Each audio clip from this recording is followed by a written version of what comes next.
भाजपा के राष्ट्रीय अध्यक्ष जगत प्रकाश नड्डा ने आज शिमला पहुंचकर कांग्रेस सरकार पर कड़ा हमला बोला है और पार्टी की उपलब्धियों का बखान किया।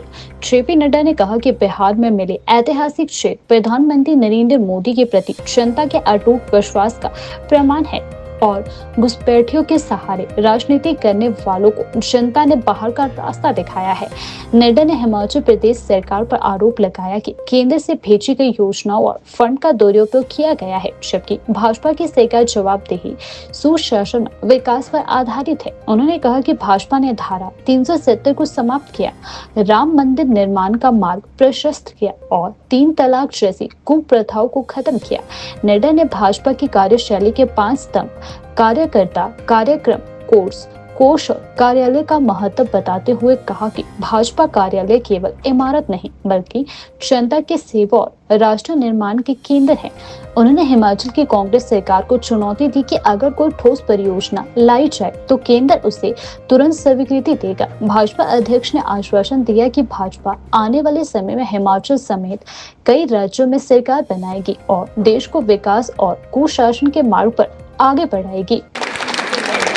और मेरे सामने ऊपर चोटी पर जाखू मंदिर में विराजमान संकट मोचक बजरंगबली को भी नमन करके अपनी बात को प्रारंभ करता हूं।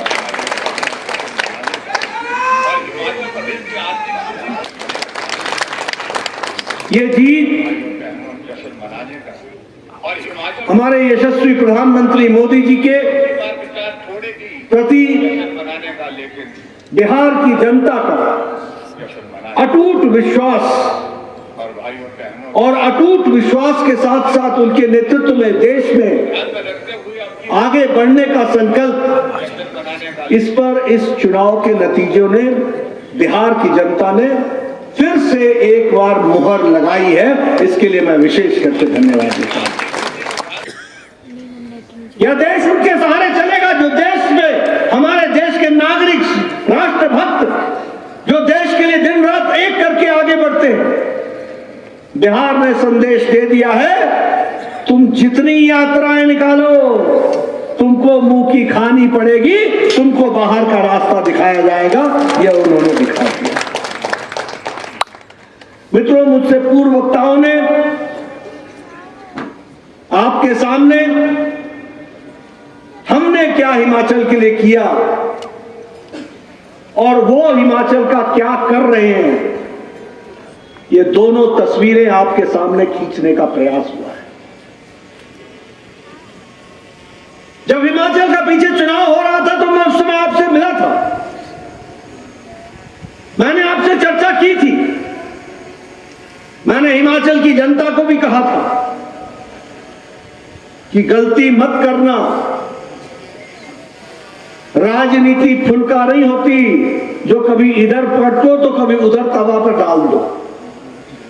राजनीति लंबे समय तक स्थिर होकर के विकास के क्रम को बढ़ाने की होती है, उसको समझ करके चलना करता चाहिए। कार्यकर्ता को कार्यक्रम चाहिए। कार्यक्रम को करने के लिए कार्यकारिणी के माध्यम से कार्य को आगे कैसे बढ़ाना है इसको तय करना चाहिए और कार्यक्रम को चलाने के लिए कोष चाहिए और कोष के साथ साथ कार्यालय की व्यवस्था, कार्यालय चाहिए, 5 क चाहिए। हमारे पास कार्यकर्ता है, हमारे पास कार्यक्रम है, हमारे पास कार्यकारिणी है। आप सबके आशीर्वाद से कोष के माध्यम से कार्यालय बनने का तैयारी चल रही है, इसको भी हमको समझना है। और ये कार्यालय नहीं है, ये संस्कार केंद्र है। यहां से देश के प्रति समर्पित होकर के किस तरीके से हमको आगे बढ़ना है, जनता की कैसे सेवा करनी है, जनता को किस तरीके से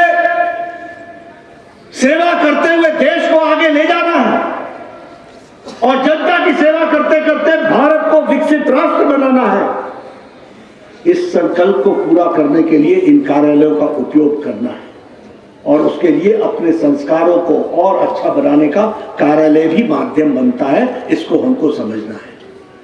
इसलिए आज जब मैं यहां आया हूं तो आप सबको इसके लिए, कार्यालय के भूमि पूजन के लिए बहुत बहुत बधाई देता हूं। बहुत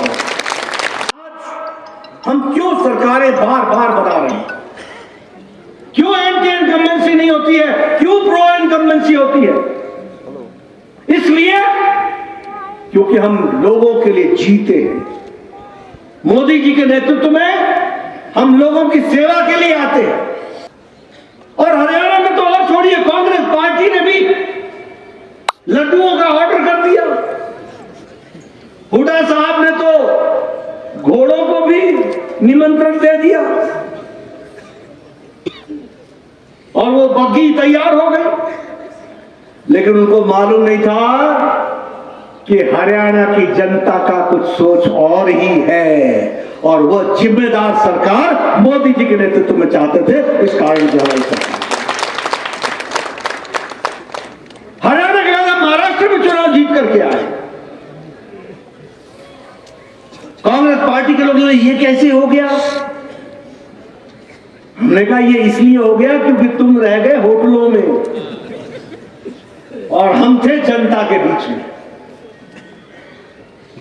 और जब बिहार की बारी आई तो आपको पता ही है, मैंने पहले बताया कि ऐतिहासिक जीत मोदी जी के नेतृत्व के प्रति और नीतीश कुमार के सुशासन के प्रति समर्पण के साथ बिहार की जनता ने हमें आशीर्वाद दिया है। ये कांग्रेस पार्टी 2014-15 में बोलती थी भारत तो अनपढ़ है, यहां डिजिटल ट्रांजैक्शन कैसे होगा? बोलती थी कि नहीं बोलती थी? पार्लियामेंट में सबने बोला था कि नहीं बोला था? आधार कार्ड को क्यों जोड़ रहे हो? आधार कार्ड की सीडिंग से क्या होगा? आज आपको मैं बताना चाहता हूं कि 49% यानी 50% लगभग 50% दुनिया का रियल टाइम ट्रांजैक्शन में हिस्सेदारी भारत की है। इस बात को हमको समझ लेना चाहिए। यानी दुनिया में डिजिटल ट्रांजैक्शन में दुनिया के हिस्से में 50% भारत हिस्सेदार है, ये हमको समझना चाहिए। बोलो बदला हुआ भारत है कि नहीं है? जरा जोर से बोलो भाई, बदला हुआ भारत है कि नहीं है?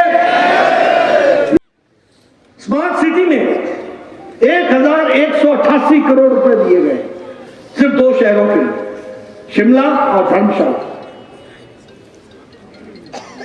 बताइए 1188 करोड़ रुपए में शक्ल बदलनी चाहिए थी कि नहीं बदलनी चाहिए? अगर मैं बात करूं तो 75 हिमाचल के वाइब्रेंट विलेज को डेवलप करने के लिए अलग से पैसे दिए गए। और आज हमारे अनुराग जी हमेशा रेल मंत्रालय के साथ जूझते रहते हैं और वंदे भारत अंब अंदौरा न्यू दिल्ली, हमारे 4 नए 2 हेलीपोर्ट बने हैं मंडी के और रामपुर का, और उसी तरीके से हमारे अमृत भारत स्टेशन में शिमला, अंब, बैजनाथ, पकरोला, पालनपुर ये जोड़ा गया है। ये सारे रेलवे स्टेशन एयरपोर्ट से कम नहीं होंगे, इस तरीके का एयरपोर्ट, इस तरीके का रेलवे स्टेशन बन रहा है। इसलिए मैं एक ही बात आपको कहने आया हूं, आपका ज्यादा समय नहीं लूंगा, लेकिन निवेदन करना चाहता हूं। राजनीति समय को पहचान करके चलने वाली होती है, समय की आवश्यकता को पहचानने की जरूरत होती है। आज हिमाचल को फिर से डबल इंजन की सरकार चाहिए। जो हम पैसे भारत सरकार की ओर से हिमाचल प्रदेश को देना चाहते हैं और दे रहे हैं, वो जमीन पर लगना चाहिए, वो एक दूसरे के दोषारोपण में नहीं जाना चाहिए।